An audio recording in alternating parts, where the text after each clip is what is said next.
Hello everyone, my name is Victor. I am the Occult Technician, and this is Mind War, Season 6, Episode 2. Mind War is sponsored by Victory at Work Apparel.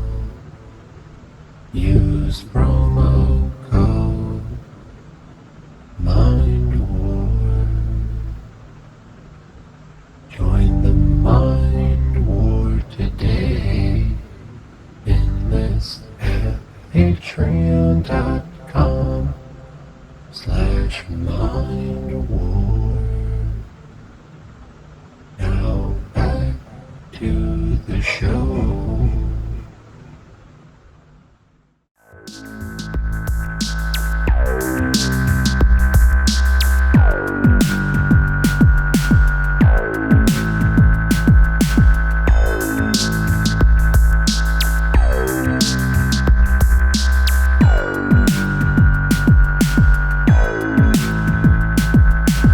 Welcome back to Mind War, folks. I appreciate you being here. We have a lot to cover today, so let's get started.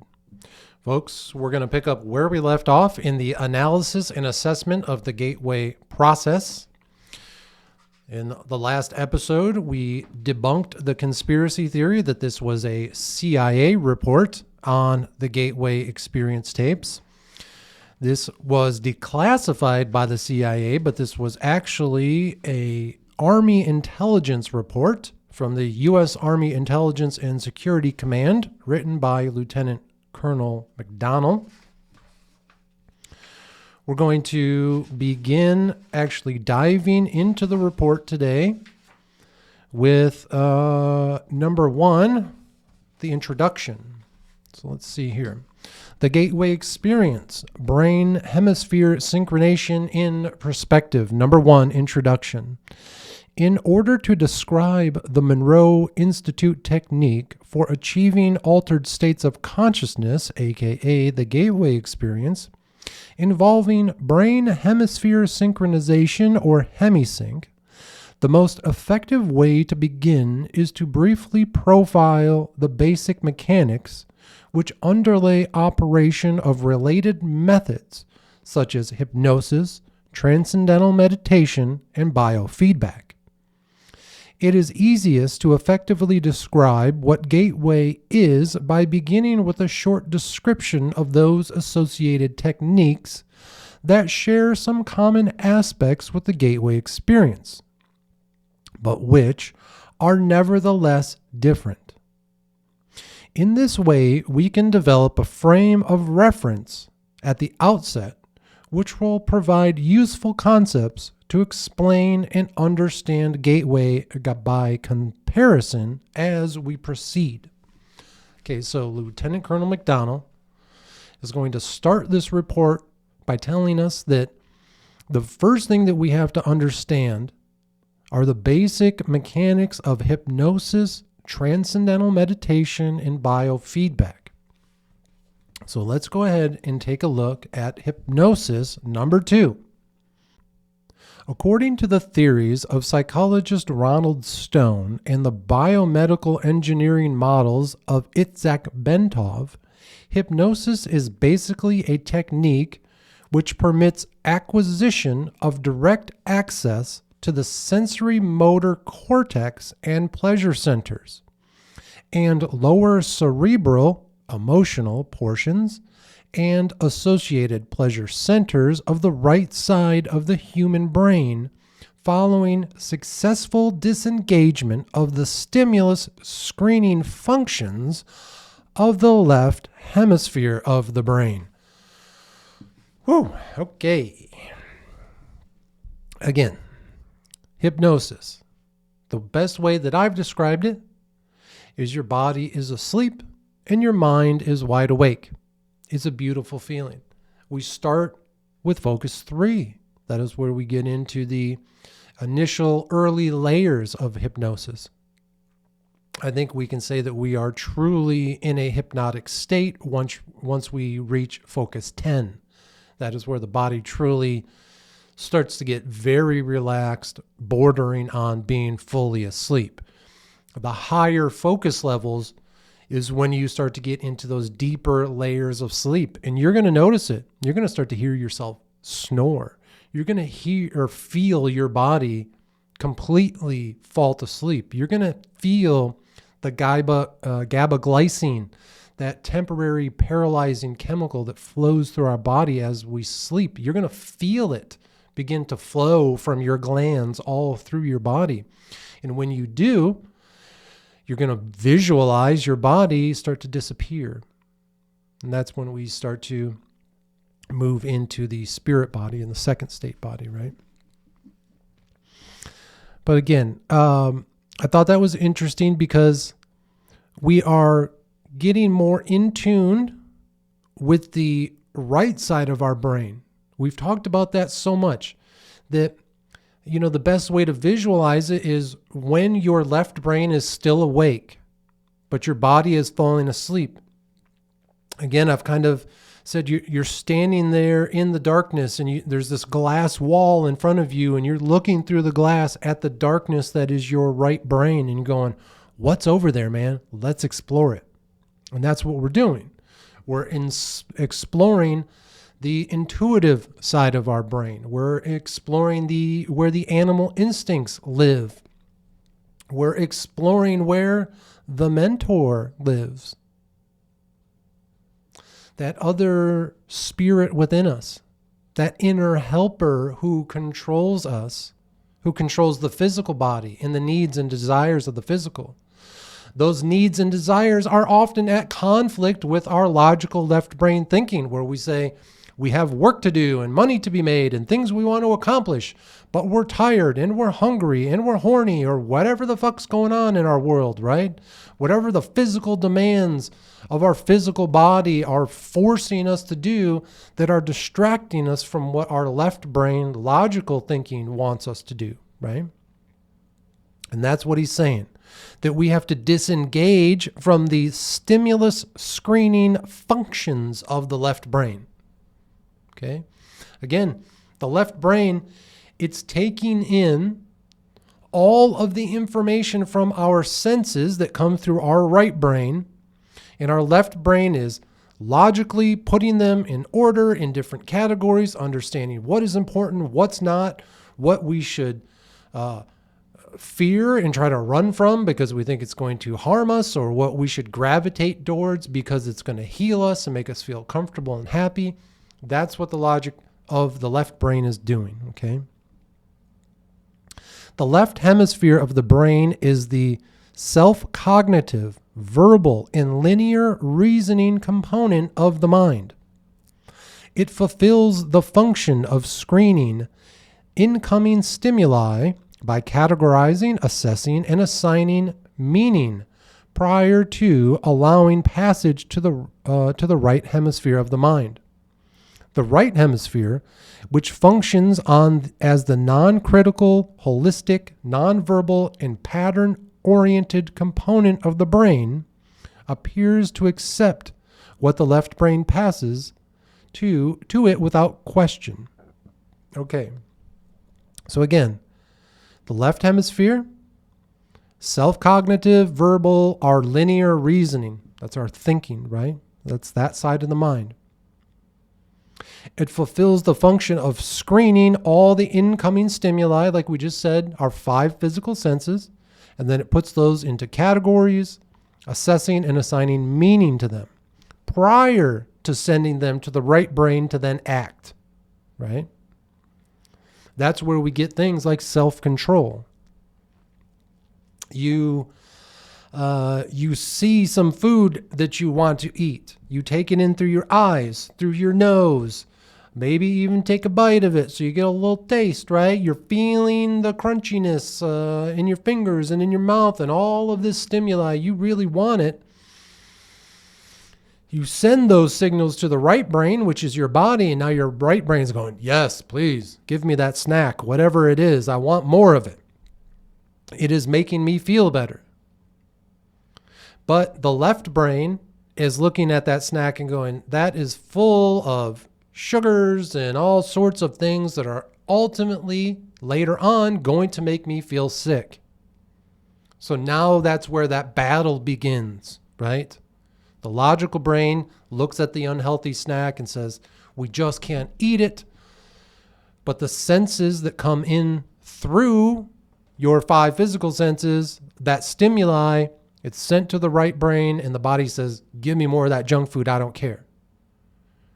But the problem is that later on, when the body starts to suffer, that information is also kind of given back to the left brain, where we then categorize it and say, you know what, man, if I just keep eating this junk food, I'm going to keep feeling sick. I'm going to keep gaining weight. My health's going to get worse, whatever it might be, right?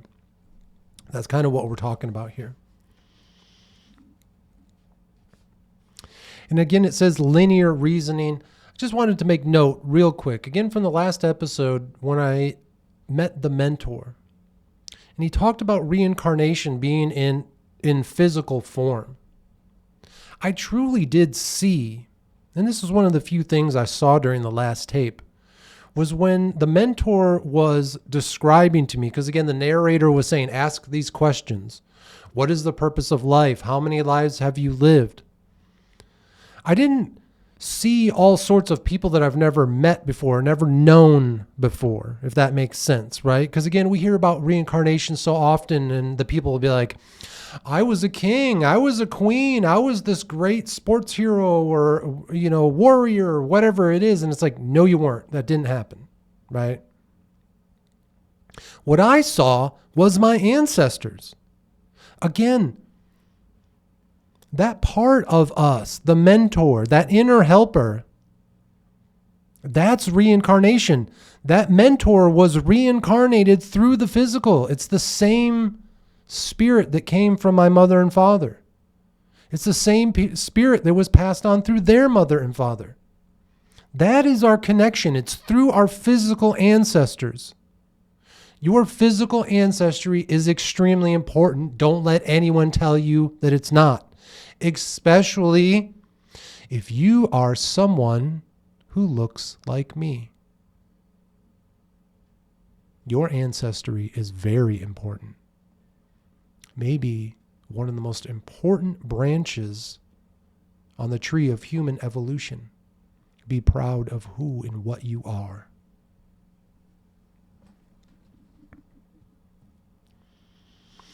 Consequently, if the left hemisphere can be distracted either through boredom or through reduction of a sopophoric semi-sleep state, external stimuli, to include hypnotic suggestions, are allowed to pass unchallenged into the right hemisphere, where they are accepted and acted upon directly.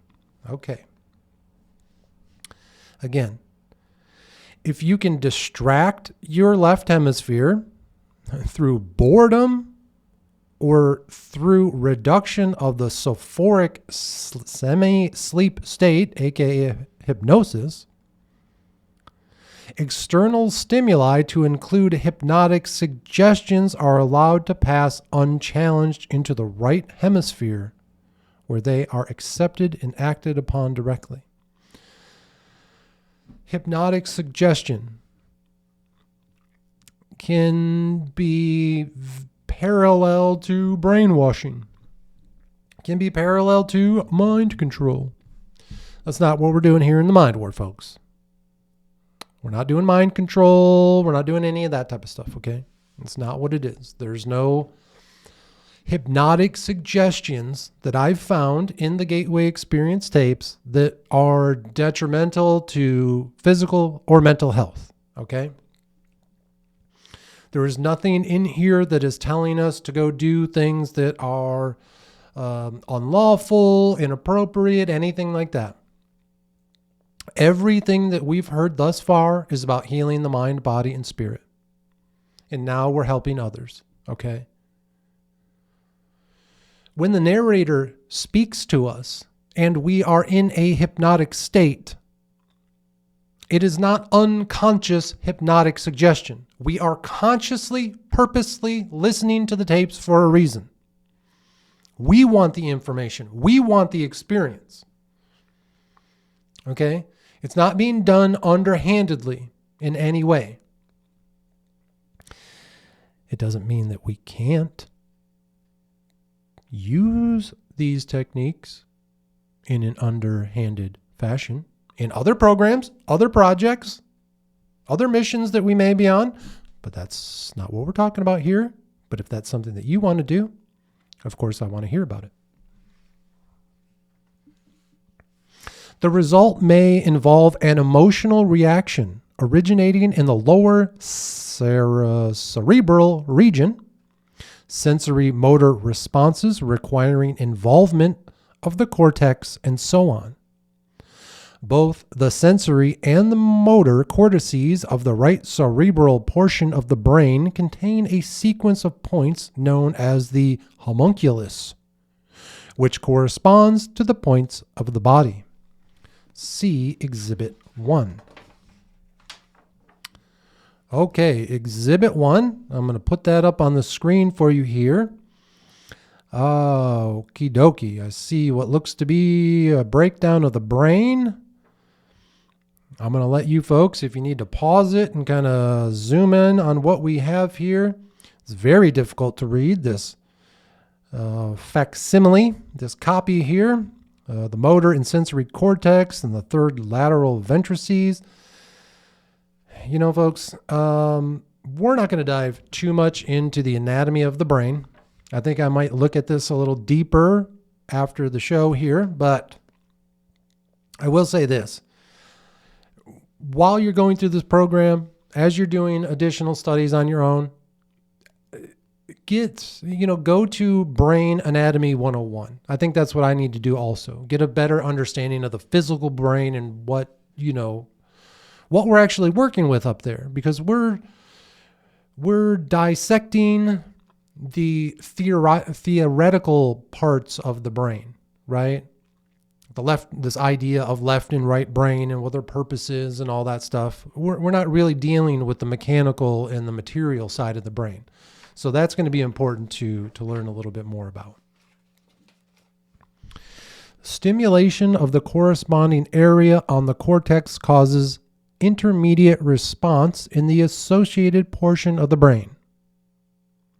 Consequently, induction of the suggestion that the left leg is numb if it reaches the right hemisphere unchallenged and is referred to the appropriate area of the sensory cortex will result in an electrical reaction being generated that will induce the feeling of numbness. Okay.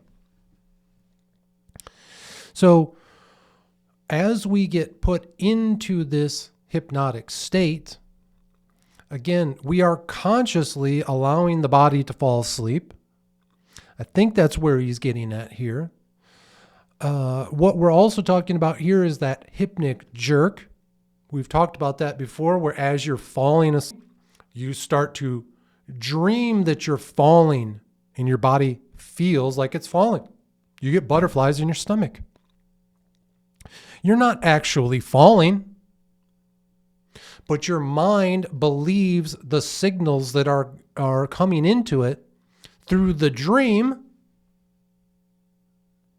and it has a physical reaction. A chemical is dumped into your stomach to give you butterflies, right? Or like I've talked about before, I had the hypnic jerk when I was falling asleep and the neighbor kids were playing with a Nerf whistle football. And I was visualizing them throwing the ball back and forth as I was falling asleep to take a nap.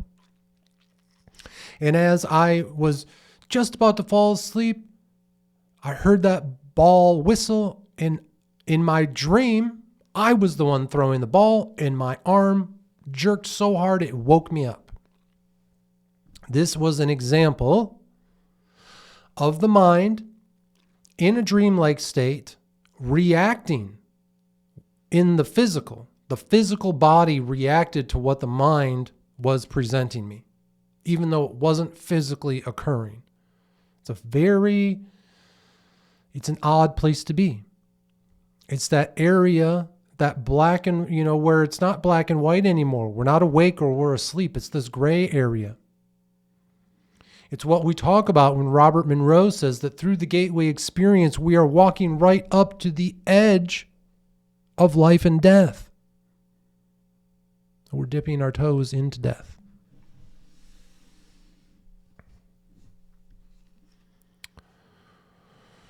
Similarly, the suggestion that the person is experiencing a general feeling of happiness and well-being would be referred to the appropriate pleasure centers located in the lower cerebral portion or in the cortex of the right hemisphere, thereby inducing the suggested feeling of euphoria. This is very important. This is the idea of thinking positively. We have to be careful with that, but I do think it's very important. If you, again, one of the things we're going to do here through this program is, and it's not just the Gateway program, but the whole thing that we're doing here. So the science and the spiritual. One of the things that you're going to do is you're going to take a look at your day. You're going to review your day. And you're going to think about the emotions that you had throughout the day. And then you're going to consciously say to yourself, what was I doing when I felt upset? When I was angry all afternoon, what was I doing? And when you honestly take a look at that and you say, well, I was watching the news, I was reading the news, I was reading about things that were upsetting to me, things that I have no control over. Now you start to take that inventory and say, you know what? Maybe I shouldn't spend so much time looking at the news. Okay? Now, very important. It's important to have information and know what's going on. You have to have a daily briefing for yourself. You have to look at the news at least once a day to know what's going on, even if you just skim the headlines and then move on. The problem is we get caught in this cycle of repetitive news where we're constantly watching it and they're telling us the negative over and over and over again. But again, all surface level. It's when you watch the news, it's like watching the same episode of television just on repeat over and over and over again. It's awful. So we have to be very careful about that because it's through that process where we continue to stay in this negative loop, and we're going to get out of that. That's how we do it consciously. What the author here is saying that through the Gateway Experience tapes, and you've known this, you've heard Robert Monroe and Nancy Monroe, and now A.J. Honeycutt, you hear them telling us positive things. You hear them telling us things that are uplifting, reminding us that we are good people, that we're healthy, that we're happy. That's important. And so now when we do that in this state of hypnosis, in this hypnotic state, it becomes even larger. It sinks ever deeper into our being, into our soul, into our hearts, who we really truly are, right? It's one thing for somebody to, while you're conscious, you're at work or whatever, and somebody gives you a good piece of advice. But you know what? That there's a barrier there because you're tired, you're hungry, all kinds of other things are going on. But when you prepare like we do, and you get into that hypnotic state by listening to the tapes, by taking the enhancements, by preparing yourself, and now you hear these reassuring words that you really are a good person, you're healing, you're becoming more powerful, you're learning new skills every day. When you're told to visualize the future that you want, when you're told to experience the happiness that you want, and you experience it in the hypnotic state, it makes it even deeper. And what you're going to see is that starts to become your reality. This is what we're talking about. My whole life I've told people, or I've heard people just say, oh, you can create your own reality, right? And it's true. It's absolutely true. And it starts by limiting what comes in through your physical senses. So again, if you are constantly bombarding yourself with negative news, with junk food, with too much drugs and alcohol, whatever it is, you have to take that evaluation, you have to take that inventory, and you have to allow the left side of your brain, the logical side of your brain, to honestly put all these things into categories. And then you need to take a moment to honestly review all of these items in your life that are making you unhappy and unhealthy. And then you put together your plan to change your aristos. That's right, we're bringing it all the way back to Mind War Season 1, folks. Finally, suggestions such as one that informs the hypnotic subject that he enjoys enhanced concentration or powers of memory would be responded to in the right hemisphere by accessing unused information storage capacity normally held in reserve as a result of left hemisphere selection and control processes. This aspect will become significant in the context of the gateway process, when attention is given to examining the way that hypnosis may be used to accelerate progress in the early stages of the gateway experience. So again, the hypnotic subject enjoys enhanced concentration and powers of memory. The reason that we have advanced concentration and powers of memory and all sorts of other tools and skills and powers that we gain through the gateway experience tapes is because we're training those aspects of our mind in the sleep dojo. This is what we're talking about, folks.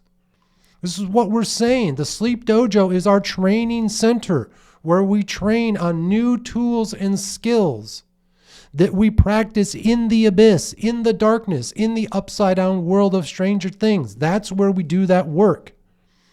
That's where we learn things like our resonant energy balloon and our energy toolbar. This is what the author is talking about here, and this was the purpose of Robert Monroe when he created those specific tapes. He was teaching us through these simple tools of visualization and imagination and manifestation. He was teaching us to view the life that we want to live, the path that we need to follow to get there, and the purpose of doing all of this work. So that was part 1, introduction, and part 2, hypnosis, from the analysis and assessment of the gateway process. Again, this was written by Lieutenant Colonel McDonald, from, let me find it here one more time. Sorry, folks, for all the page flipping. But again, I think it's important to know that this is not a CIA-generated report. This was created by the U.S. Army Intelligence and Security Command. Again, this was a Department of Defense report that became classified and was only approved for release by the CIA. Again, these organizations work together, right? So that's great. We only made it through the first 2 sections of the analysis here of this report. We have several to go. I think it goes all the way to 38 different sections here. I can't wait to hear more information that the author is going to provide us. And we are going to do a deep dive into Wave 7 Voyager Tape 2, Intro to Focus 23, after a word from our sponsor. Mind War is sponsored by Victory Work Apparel. Use promo code Mind War. All right, welcome back, folks. Let's do our deep dive into Wave 7 Voyager Tape 2, Intro to Focus 23. This was a wild tape, folks. And it's very different than what we've experienced thus far. And the things that the narrator tells us to focus on are truly amazing. It was very interesting. And it starts out like this.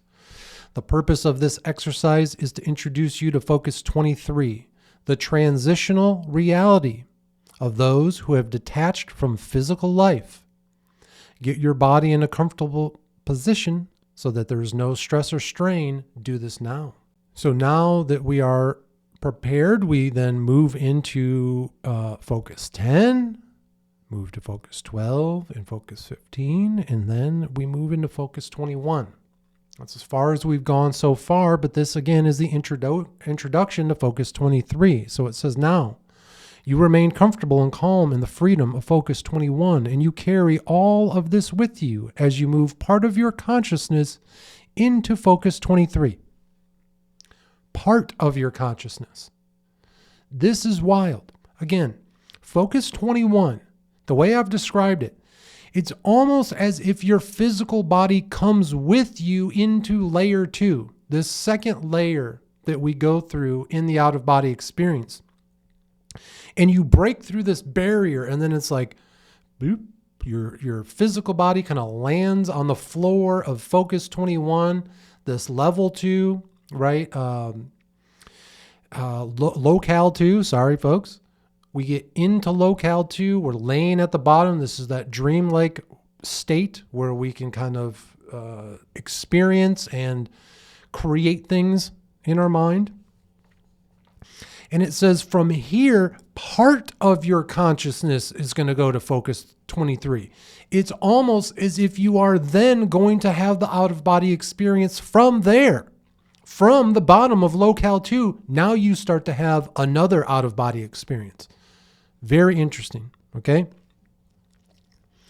The awareness just beyond the consciousness of physical activity, you will move into Focus 23 only in part, leaving most of you still acting in space and time where you are now, much as you do when you go to sleep.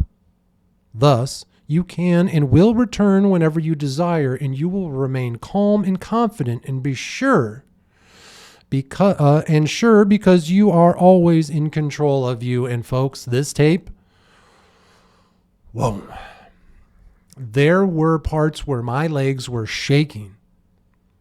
My body was almost trembling all over because of the intensity of this tape.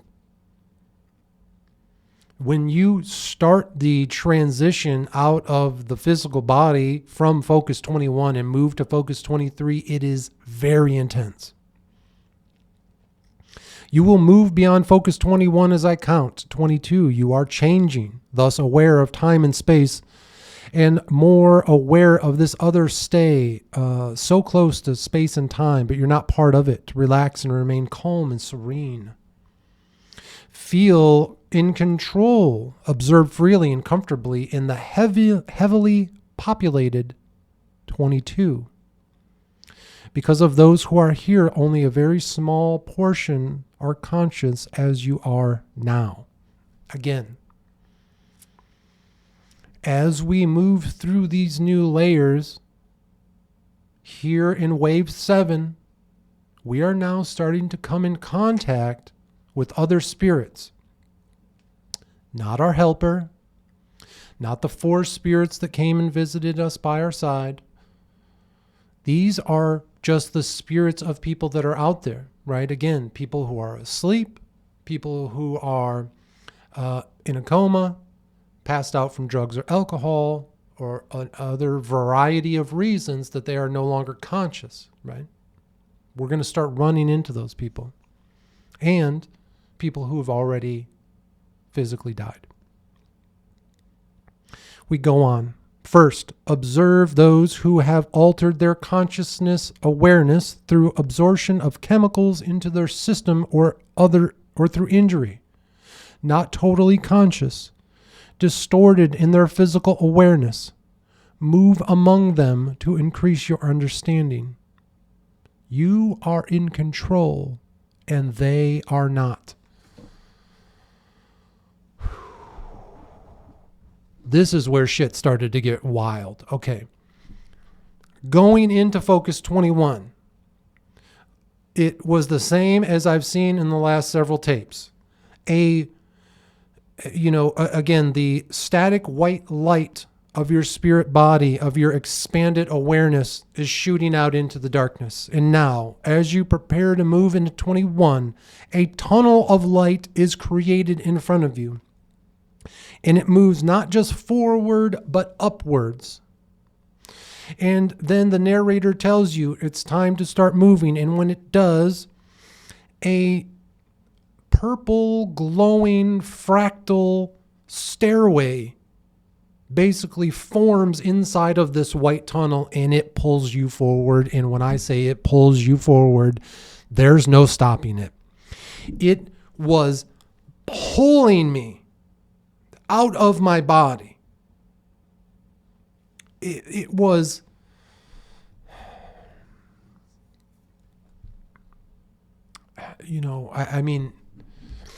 it is what they explain, this tunnel of light and moving forward.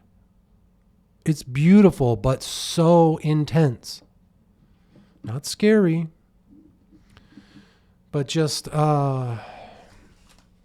it's difficult because you're not having the same physical experiences as you would on a roller coaster or something like that. But we have to try to explain it in those same type of terms, right? And it is just as intense as going up that roller coaster. But when you're going up the roller coaster, it's very scary and you're getting butterflies, but then it's very exhilarating when you go down. Combine those two feelings together, the going up and going down at the same time. That's what you feel when you're going through the tunnel. That's the best way I can describe it. And again, we are now starting to meet those individuals who, through their altered consciousness, have moved into the out-of-body state. Okay.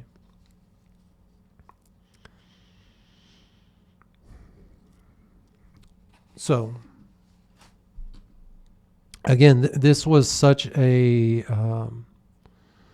monumental tape. I'm just having difficulty. I need to share this with you, but I want to make sure I do it correctly. So I think we'll just read through the next part, and then I'm going to tell you what I saw. Move now more in the direction of Focus 23. Observe the millions who are in physical sleep. Only part of their awareness is here.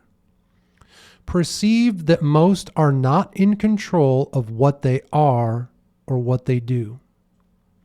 They are operating from patterns, taking only from their physical life experiences. They are doing this so strongly and without rational thought that nothing else exists but that which they create, dreams and dreaming. Move among them. You will not interrupt their dreams. You may not even perceive what they are dreaming, because it is each one's dream alone.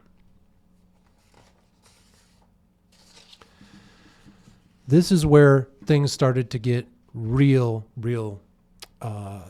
big. There in front of me, I saw what Robert Monroe in his books describe as the M-band noise. This is the emotions of all of the people that are asleep, that they are, either just physically sleeping and are in a dream, or again, like we talked about, the altered states of consciousness.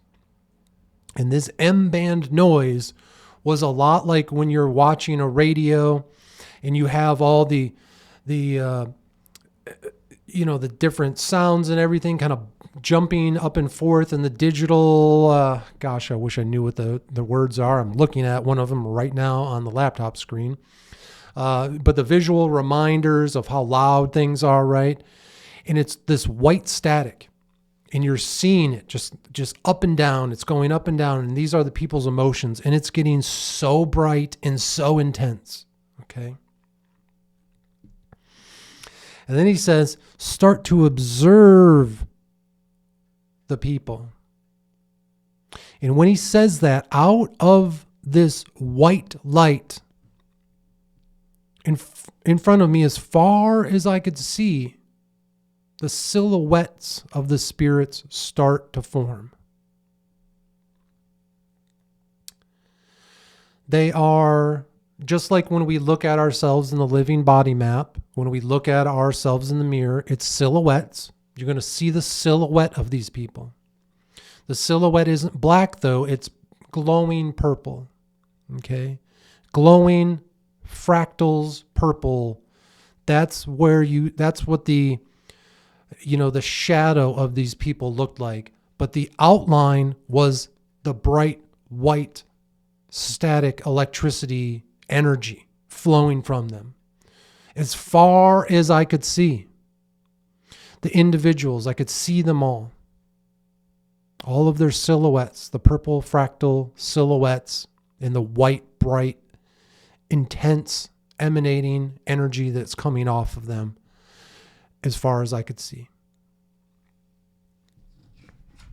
I moved among them, just like the narrator was saying. And that's so interesting is, would I be seeing these same things if the narrator wasn't saying these words? I thought it would be really cool to kind of listen to the tape without the narrator and see if you go to the same place. But again, he's walking you through this, and so now I'm seeing them.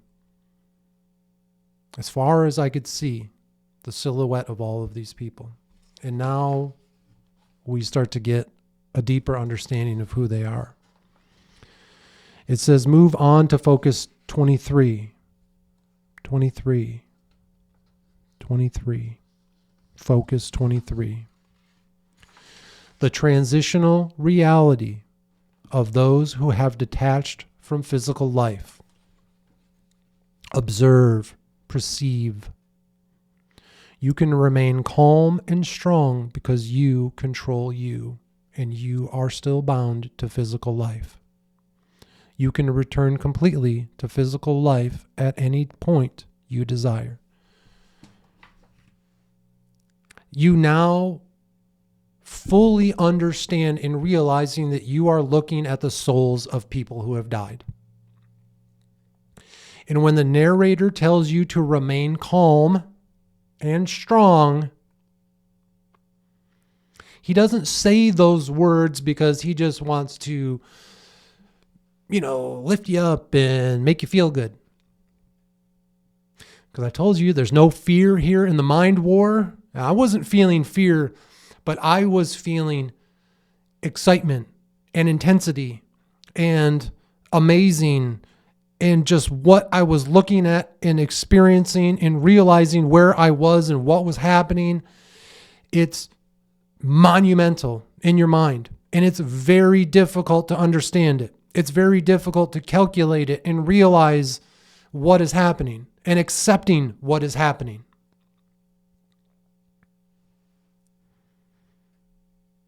I had to remind myself to stay calm.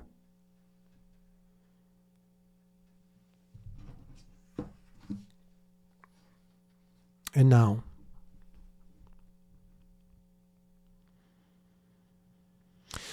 the narrator goes on to say, observe and perceive those who have made the transition, yet they do not recognize it. Observe and perceive those who realize there has been a change but keep trying to stay in physical life. So now we're taking a closer look at these folks. The folks who are maybe caught in that cycle of addiction, whatever their addiction was, and they keep trying to get back into the physical body, not understanding that that's not how this works. Remember, we talked about that in the last episode. Your spirit does not reincarnate into another physical body. Reincarnation happens through reproduction. We satisfy our need for reincarnation through physical reproduction, so go have some fucking kids.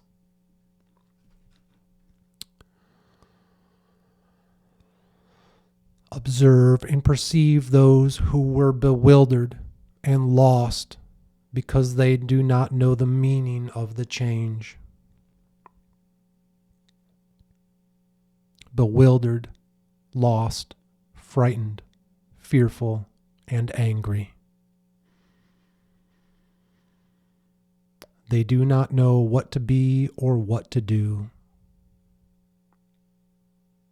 Observe, perceive those who have become isolated and immobile, locked and shocked, unable to release their consciousness, drifting, waiting.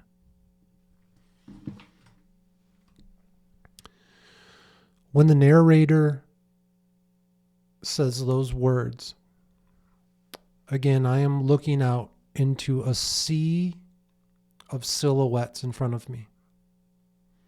And now I start to perceive the individuals, and they stand before me.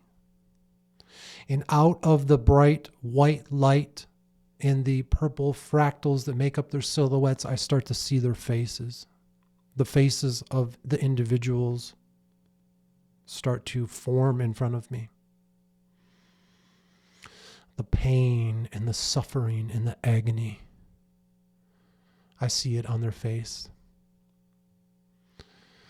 And their faces start to melt away, and I see their skulls, and the skulls start to melt, and the individual will disappear back into the sea of white light, and then another one will form. We do this over and over and over again. I look all of these people directly in their eyes. I look right in their face. I see their suffering and their torment and their anger and their pain.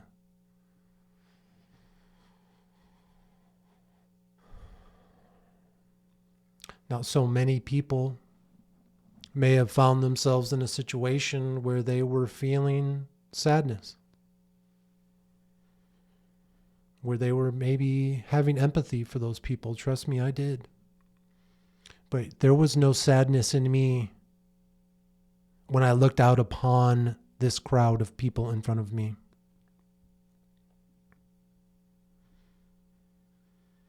Because what I saw were my people.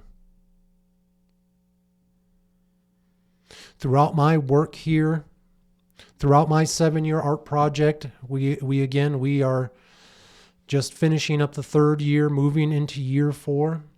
I've been really worried. I've been really doubtful about the work that I do here, because I thought to myself, maybe I should be starting a cult of my own, just like my friend. He's the member of a cult.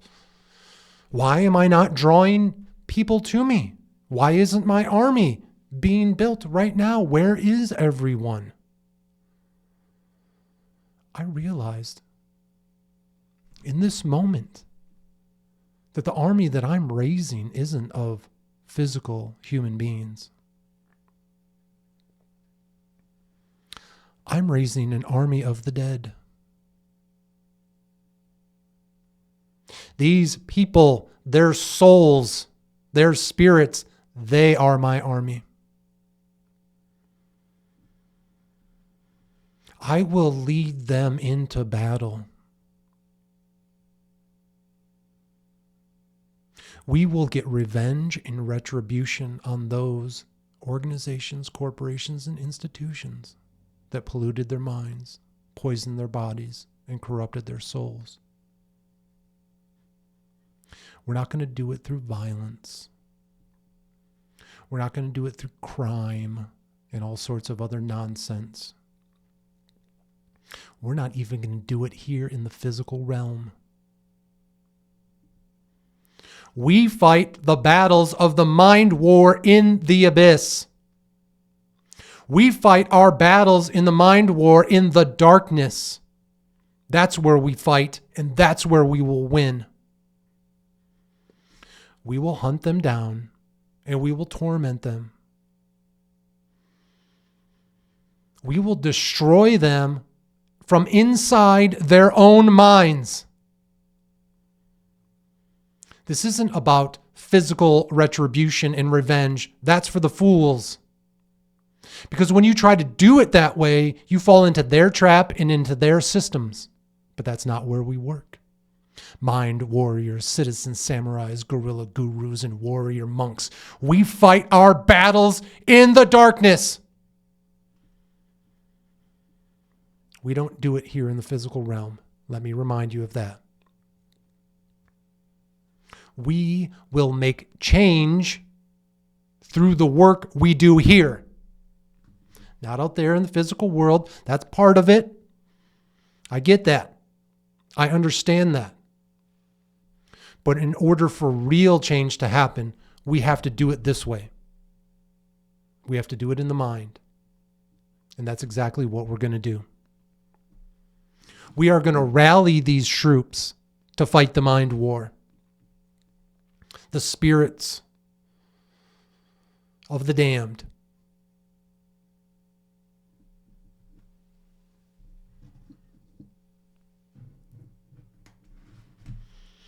I'm going to read here what I wrote just moments after listening to the tapes a few days ago. It says, the narrator introduces us to the spirits who need our help, and they need our help. They were crying out for it. I could feel their fear. I could feel their anger and their pain. Just like you will, and it's going to fuel you, just like it did me. He describes them as sad, fearful, angry, and in pain. I see the noise MZOO spoke of. Bright, white, purple fractals taking human form, thousands upon thousands as far as I could see. When I looked closer, I could see the individuals, the torment and suffering on their faces. These are my people. This is my army.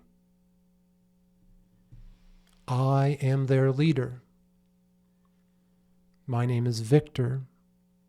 I am the occult technician.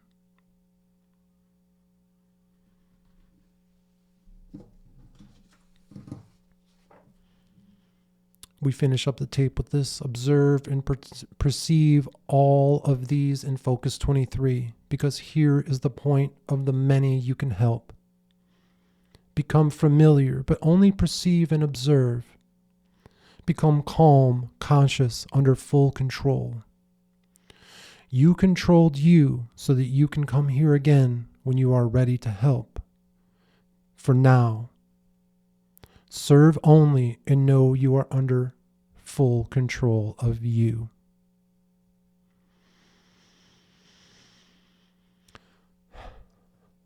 And that's important.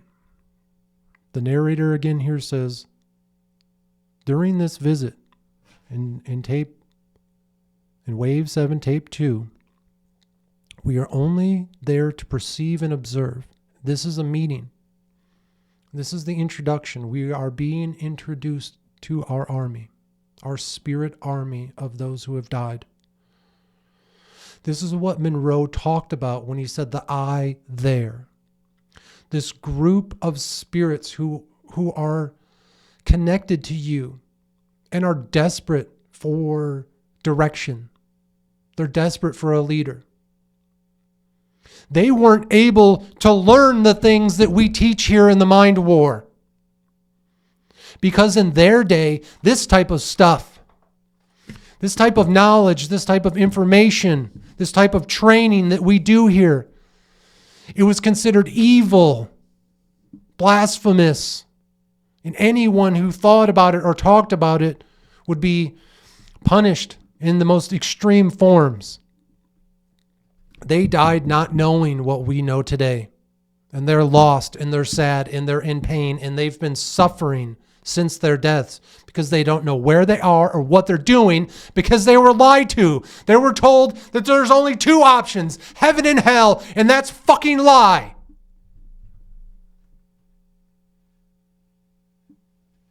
That's not the only option after death. You can follow the road to heaven or you can follow the road to hell. They're wide. The Bible tells us, oh, the road to hell is wide and paved with gold. And the road to heaven is narrow and only a few can get through. Bullshit. The fake floating on the clouds heaven nonsense is just as wide as the fake, gates into the fiery pits of hell. It's not the truth. It's not the reality of our eternal existence after life. You don't have to go to one of those two stupid places. You can explore the universe. You can explore time and space. You can explore it all. You can find all of the answers to all the questions you've ever had.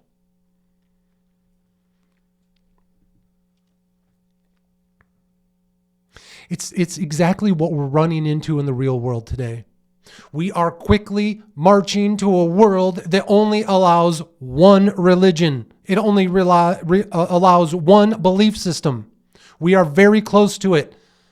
I'm spreading the warning today. Danger, danger, danger. We are on a course to a monotheistic religion in this world that will force everyone to believe in the Judeo-Christian Islamic God.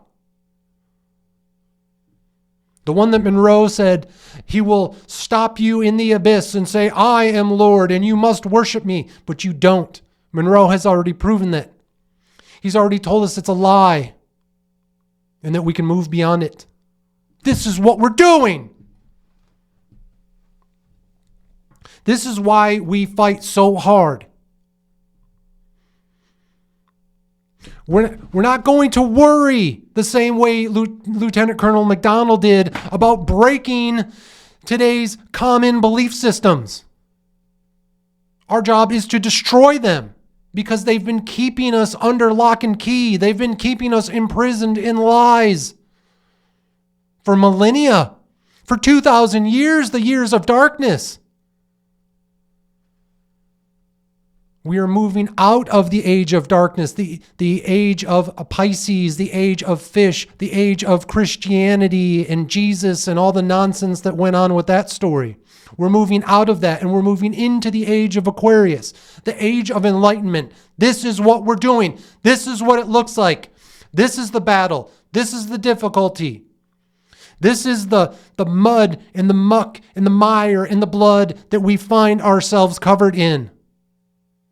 This is the work right now. This is where it's going to be painful. This is where you're going to come up against that wall, against that barrier over and over and over again. You're going to come up to the barrier. And you're going to see it not only in your physical life when you're trying to explain this to other people, you're going to come up to the barrier, but you're going to see it when you're having your out-of-body experiences. You're going to come up to the barrier and you got to push through. You have to understand that. And when you do, you're going to find your army. And just like me, I'm not a leader of men. That's not what I'm here for. I'm not here to lead physical men to battle. That's a lie. That's fake. That's nonsense. We've been told our whole lives is that we're supposed to fight wars here with the physical. Nonsense.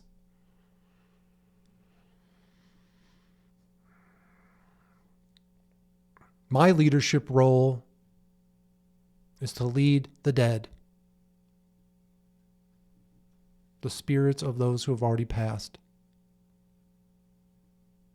First and foremost, to allow them to get their revenge on the organizations, corporations, and institutions that polluted their minds, poisoned their bodies, and corrupted their souls. And once we accomplish that revenge and retribution, then and only then will we escort them to what comes next, our true eternal life after death. The spirits that are out there that I met that day, the countless that I saw in front of me, they're ready to fight. And the fights that they have and the battles that they win are going to change our reality, physical, real world reality right now. Because again, we're going to send them on missions to destroy the leaders of the organizations, corporations, and institutions.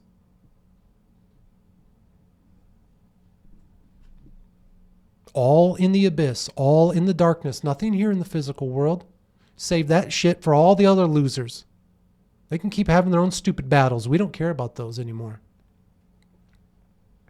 We know that that's futile nonsense that will only lead you to be trapped in the systems of the world. They'll imprison you. They'll torture you. They'll admonish you. They'll censor you. They'll do all sorts of things here in the physical world, but they can't do shit out there, folks. They can't do shit in the abyss. They have no power. They don't believe in it. They believe what we're doing is nonsense. It's not real. It's evil. But we're going to show them.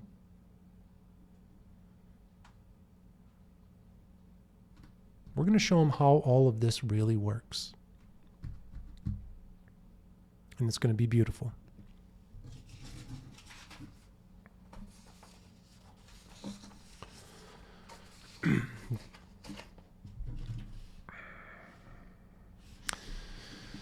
That was our deep dive into Wave 7 Voyager.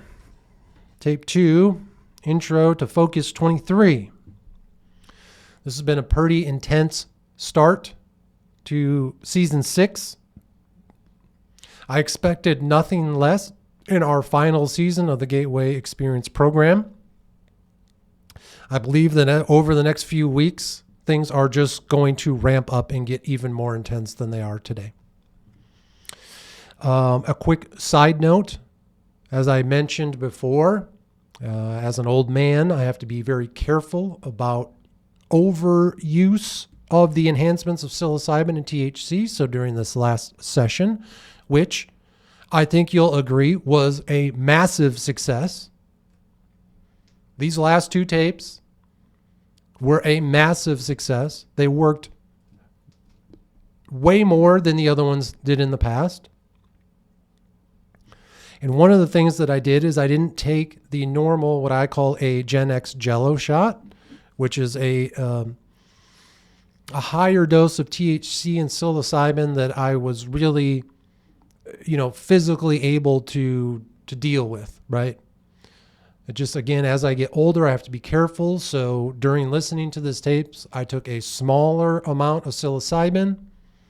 I didn't take the THC enhancements in the form of coconut or marijuana infused coconut oil, which I grew and it was homemade, right? That stuff is very strong.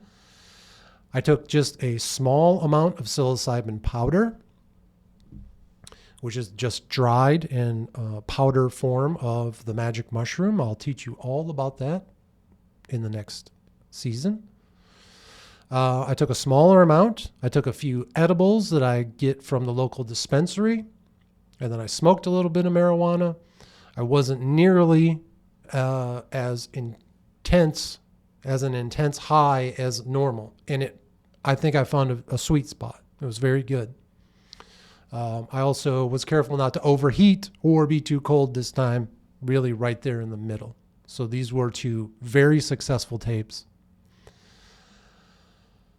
I'm so excited to see where they lead us, because I think it's going to be a few very intense few weeks as we finish out this Gateway Experience series. I appreciate you being here.